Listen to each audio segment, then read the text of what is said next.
Hello everybody and welcome back to the second shelf to another Sunday recent reads video. And before we start, don't pay any attention to my slightly weird looking left eye. I have a mosquito bite just above the eyelid and the eye, sort of swollen and looks weird. But no worries. Anyway, to the books.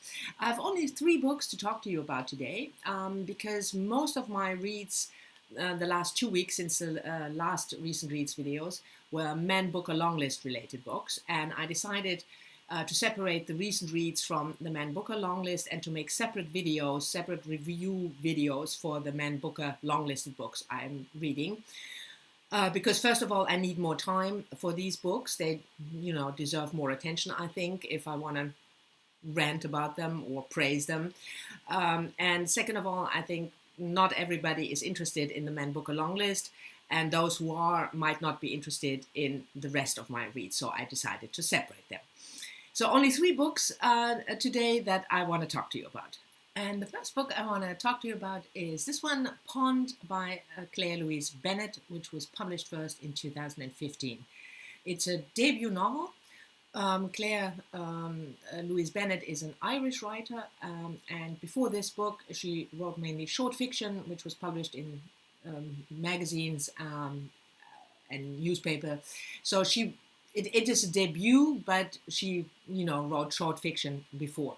Now this was a buddy read for me with Sean over at Sean the Book Maniac. I will leave a link to his review down below. We enjoyed the buddy read, of course, and we both liked the book, but I think Sean liked it more than I did. So if you are interested in an even more raving review, you should check out Sean's take on the book. Now this is a book that follows an unnamed, probably female, probably youngish woman in a small coastal town, presumably in Ireland. The book is set up in 10 or 12 chapters.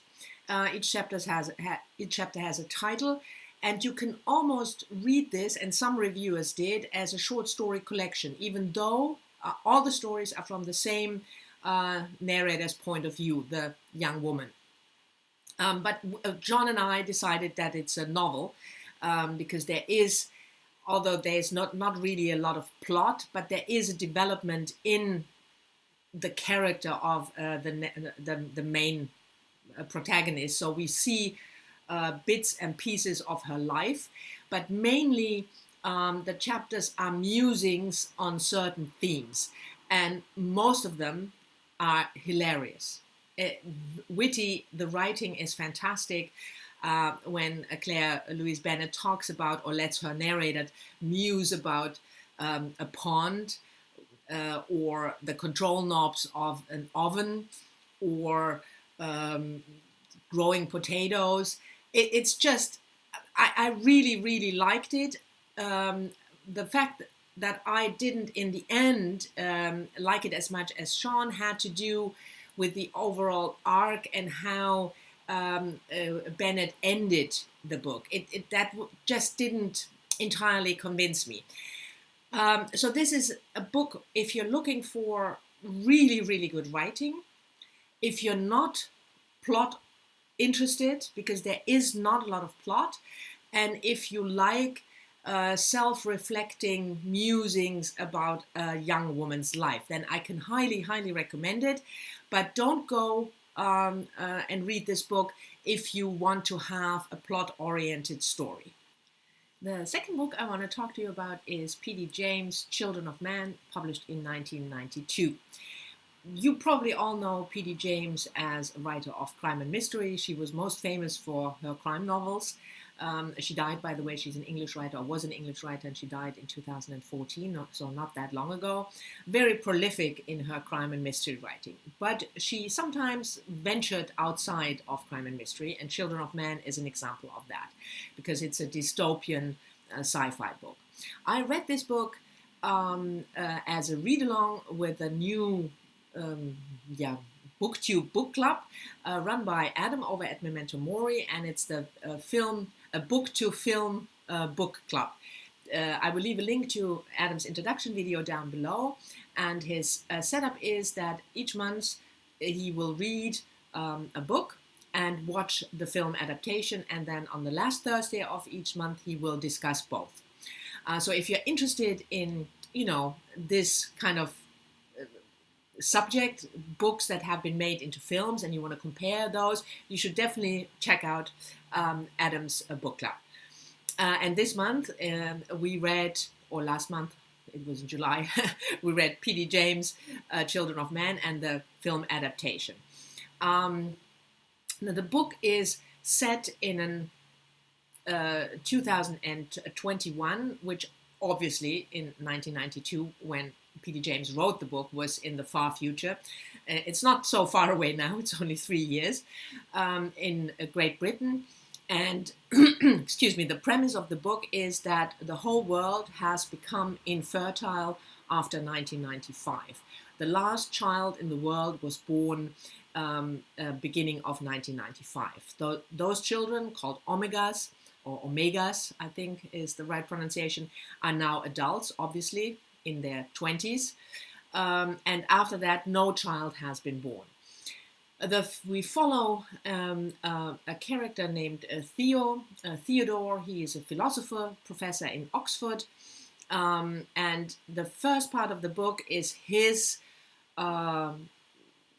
take about his life. It's separated. We have diary entries in first person, and we have bits and pieces in third person, but it's all from his perspective. He tells us what happened.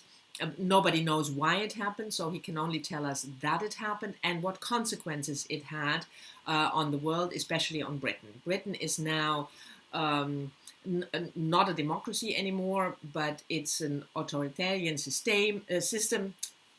I'm talking Dutch all of a sudden. Run by Theodore's cousin Xan, X-A-N, his title is the Warden of England. So you have this combination of a dystopian premise, no children, but also a dystopian premise, an authoritarian system. And this is the main first part of the book. At the end of the first part, Theo meets a group of people called the Five Fish, 2 women, Miriam and Julian, and 3 men, who are, revolutionaries. Small group, but still. And the second part of the book is focusing on Theo helping them get to safety, because it turns out, that's not a spoiler, because even if you haven't watched the movie or read the book, it's on the blurb, Julian is pregnant. So she is the first pregnant woman in over 25 years. I really enjoyed the premise. I thought it was very interesting, and I absolutely loved the first part of the book. The second part, the road trip to safety and the story development and the plotline in the second part didn't engage me. I mean, it was not bad by any means, and P.D. James can certainly write, but it was not as engaging or excellent as the first part. But still, if you haven't read the book, it's certainly worth checking out. And if you haven't seen the movie, that's worthwhile as well. Clive Owen, I mean, hey. And if you're interested in more details about the movie, you should watch Adam's review. I will leave a link to that also down below, where he discusses both. But I really, I enjoyed the book, but because of the second half, I didn't think it was excellent. And the third and final book I want to talk to you about is another debut novel, and that is Rachel Lyon's Self-Portrait with Boy, which came out earlier this year in February. Rachel Lyon is an American author. She lives in Chicago now, but she grew up in Brooklyn, and that is where the novel is set. Brooklyn in the early 1990s, 1991, 1992.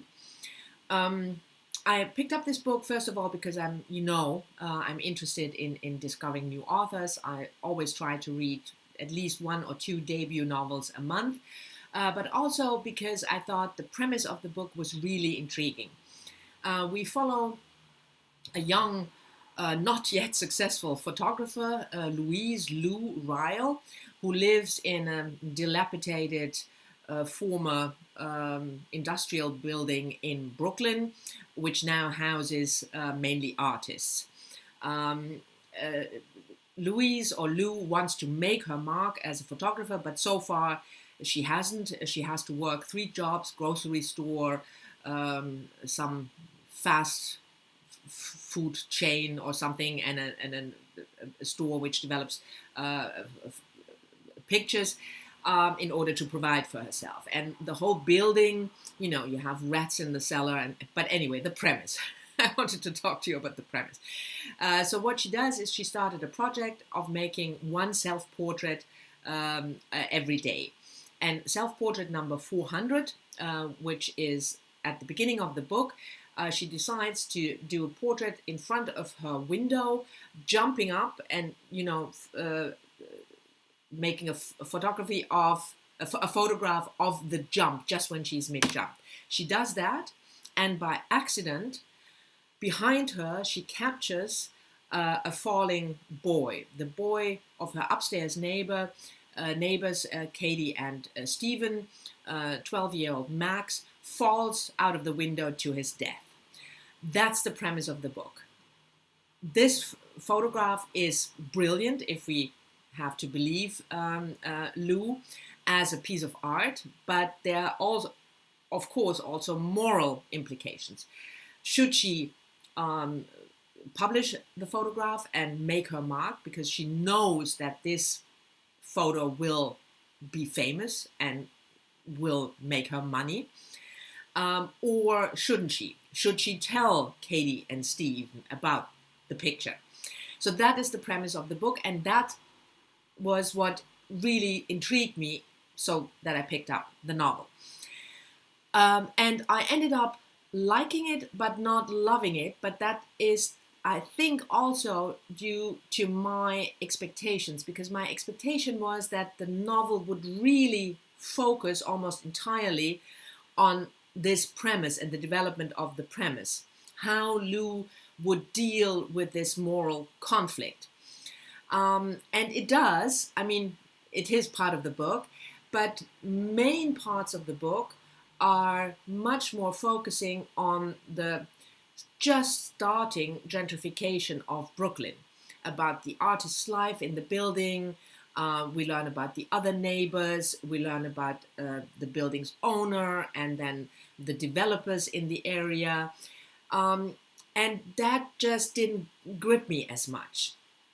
And I thought the moral question sort of sometimes for me got a bit lost under all these, artists' lives and gentrification issues and building issues and rats in the cellar and things like that. So I think that was the main reason that I liked it, but didn't love it.